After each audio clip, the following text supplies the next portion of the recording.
Hello guys, welcome back to my channel Priyanka lifestyle. তোমার সবাইকে স্বাগত। তো দেখো, আজকে আমি রেডি হচ্ছে। এই যে লং গ্রাউন্ডটা পরেছি, এর উপরে জ্যাকেটটা এখনো পরিনি, পরবো। এখনো রেডি হয়নি, চুলটু রাজরাইনি, মুখে এখনো কিচ্ছু লাগাইনি, জাস্ট ফেস ওয়াশ দিয়ে ধোয়া আছে। দেখো পুরো ফেস ওয়াশ দিয়ে স্কিনটা এখন মানে ফ্রেশভাবে ধোয়া আছে, এখনও মুখে কিছু লাগাইনি, তো রেডি হয়নি। আজকে আছে হচ্ছে মেয়েদের ডান্স আছে, সংস্কৃত লোকমঞ্চে, তো যাবো। মেয়েগুলোকে দিয়ে এসেছি রেডি করাতে। আমি ব্লগটা স্টার্ট করতে পারিনি কারণ খুবই ব্যস্ত ছিলাম। তো ওদেরকে 1টার সময় দিয়ে এসেছি, এখন বাজে 3:10। তো আমি এবার রেডি হচ্ছি, মানে ওরা মেকআপ করছে, ওখানে টেকআপ করছে। তো ওদের ফাইনাল লুকটা তোমাদেরকে দেখাবো। আমি রেডি হয়ে যাই। তো চলো, আমি রেডি হই, পরে আসছি। তো বন্ধুরা দেখো, রেডি হয়ে গেছি। চুলটা পেছনে দিতে ছেড়ে রেখেছি, একটা ক্লিপ আটকে নিয়েছি যেহেতু গরম। তো চলো যা যাক। তো দেখো, আমরা টোটো করে বেরিয়ে গেছি।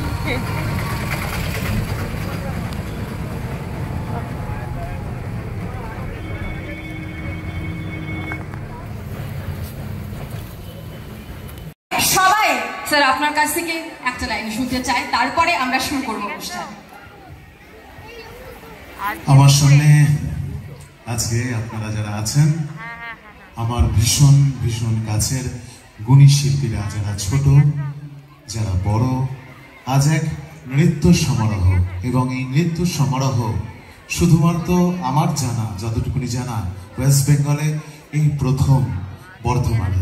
তার জন্য আমরা আমাদের এখানকার শ্রদ্ধেয় এমএলএ স্যার খোকন দাস মহাশয়ের জন্য জোরে একটু হাততালি হয়ে যায় সবার প্রথম। কারণ উনি এত বড় একটা উদ্যোগ না নিলে আমরা কখনোই এরকম একটা নৃত্য উৎসব পেতাম না। যদিও আমাদের সকলের মন একটু ভারাক্রান্ত, সামাজিক পরিস্থিতির জন্য আমরা একটু ভারাক্রান্ত হৃদয়ে সবাই আছি। আর সৃষ্টিশীল মানুষরা সৃষ্টির কাজে, সৃষ্টির উল্লাসে সবসময় মেতে থাকতে ভালোবাসি।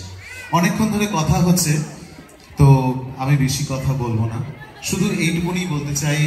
আমার সাথে রয়েছে আমার ভীষণ প্রিয়ভাজন অ্যাঙ্কার পৌশালী, যে আজকে কথায় কথায় আপনাদের ভরিয়ে রাখবে, আপনাদের মঞ্চ ভরিয়ে রাখবে।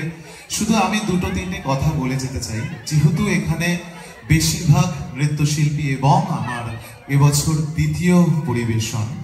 সবার আগে আমি স্যারকে আমার অন্তরের সশ্রদ্ধ প্রণাম, ভালোবাসা জানাই। তো বন্ধুরা দেখো, এখানে মেয়েদের এবার ডান্স শুরু হয়েছে।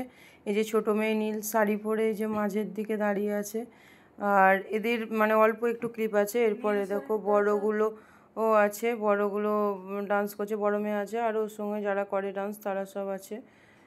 এই দেখো, ওই সবুজ শাড়ি পরে যেটা সাইড হয়ে গেল, ওগুলো বাচ্চাগুলো ছিল, ওর মধ্যে আমার ছোটো মেয়ে ছিল, তো সাইড হয়ে গেল। তো এরপর এগুলো বড় মেয়েদের ডান্স আছে, পুরোটাই হচ্ছে বড়দের আছে।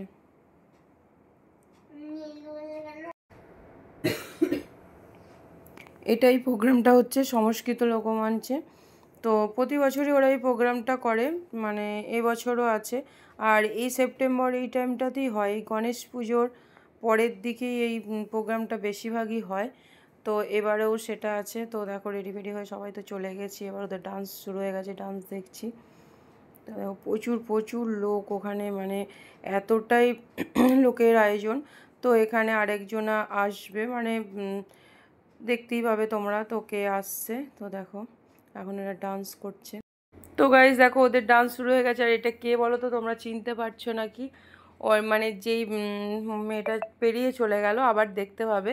তো ওটা কে বলো? এটা অনেক সিরিয়াল করছে। কিছুদিন আগে একটা আমাদের জনপ্রিয় সিরিয়াল হচ্ছিল, সবাই দেখছিল, এবং খুব কষ্টের পাঠ যেটা করেছিল, তুতুলের পাঠ।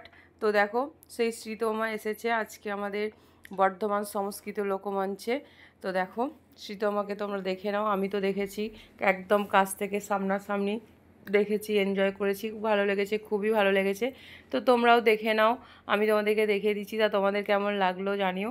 অনেকগুলোই ডান্স করেছে, তো তারই মধ্যে আমি একটু একটু করে মানে যতটা পেরেছি ক্লিপ নিয়েছি। এবার ধরো একই তো ডান্সে সেরকম কিছু ক্লিপ। সুচেতা সরকার তার টিম নিয়ে, Angel dance academy Sonu Raut এখন মঞ্চে রয়েছেন তার টিম নিয়ে। তৈরি থাকবেন সুচেতা সরকার, সুর তাল ছন্দ। এরপর দীপ ডান্স একাডেমি, সুর তাল ছন্দের পর। আপনারা একটু তৈরি থাকলে সময়টা একটু কম বাঁচবে। অ্যাকচুয়ালি বাচ্চারা অনেকক্ষণ থেকে এসেছে, তাদের এই সম্মানটা প্রাপ্য। এখনো 100 পিস টিকিট আছে, পাস আছে, আপনারা যারা সংগ্রহ করতে ইচ্ছুক এই অনুষ্ঠানের পরে মাননীয় বিধায়ক খোকন দাসের মহাশয়ের কাছ থেকে নিয়ে নেবেন। সরকার মহাশয়া এবং তার সম্পূর্ণ টিম।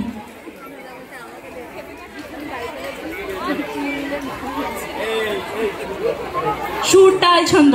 তো বন্ধুরা বাড়ি চলে এসেছি, প্রোগ্রাম শেষ। ওদের তোমরা দেখতেই পেলে কি কি ওদের মানে গ্রুপ থেকে পেয়েছে আর ওরা পেয়েছে কি কি। তো চলো দেখতেই পেলে। তো চলো ভিডিওটা আজকে এখানে পর্যন্ত, মেয়েদেরকে ফ্রেশ করি, রেডি করি, ওদেরকে খাবার দিতে হবে, অনেক বেজে গেছে, রাত পুরো 11টা বাজছে। তো চলো পরে দেখা হবে, টাটা।